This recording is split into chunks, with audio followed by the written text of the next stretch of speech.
প্রবাসী ফুটবলার বাছাইয়ের প্রীতি ম্যাচে উঠল হাভিয়ের কাব্রেরাকে অপসারণের দাবি। জাতীয় দলের হেড কোচকে মাঠে দেখে দীর্ঘ সময় দুধধ্বনি এসেছে গ্যালারি থেকে। আর মাঠে দর্শক ঢুকে যাওয়ায় বাছাইয়ের শেষটা হয়েছে হজবরল। রোজকার সাধারণ খাবার এখন হবে অসাধারণ। প্রাণ স্বাদের মশলা, স্বাদ বাড়ায়, ঘ্রাণ ছড়ায়।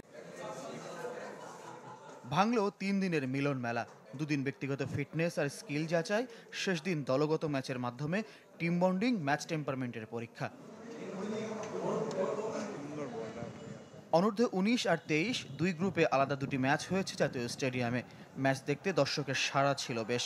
3 দিনের দারুণ স্মৃতি আর সম্ভাবনার হাতছানি রেখে বাংলাদেশ ছাড়ার অপেক্ষায় প্রবাসী ফুটবলাররা। Thursday was a little hard with the heat, but I think the last 2 days was much easier. It was a little cloudier, and I think we kind of had more cohesive training. I think it was still good as well, but everyone could have done maybe a little bit better. Not everyone, but everyone done well today. Match শেষে মাঠে জাতীয় দলের head coach Javier কাব্রেরাকে দেখে হঠাৎ ক্ষুব্ধ হয়ে ওঠেন দর্শকরা। দুধধ্বনি আর তাকে অপসারণের দাবিতে স্লোগান ওঠে গ্যালারিতে। কাব্রেরার পরিবর্তন হলে বাংলাদেশের ফুটবলে নতুনত্ব ফিরে আসবে। বাংলাদেশ আবার এশিয়ার বুকে মাথা উঁচু করে দাঁড়াবে। আমরা চাই কাব্রেরাকে সরানো হোক ভাইয়া। বাছাই শেষ হলেও কোনো ফল ঘোষণা করেনি ফুটবল ফেডারেশন। দেয়া হয়েছে সার্টিফিকেট আর উপহার। প্রীতি ম্যাচ দুটিতে বিভিন্ন পর্যায়ের ক্লাব প্রতিনিধিরাও আমন্ত্রণ পেয়েছিলেন। তাদের সুযোগ থাকছে প্রবাসী ফুটবলারদের দলে নেয়ার। নেপথ্যে কাজ করা সাকিব মাহমুদ চান আয়োজনের ধারাবাহিকতা।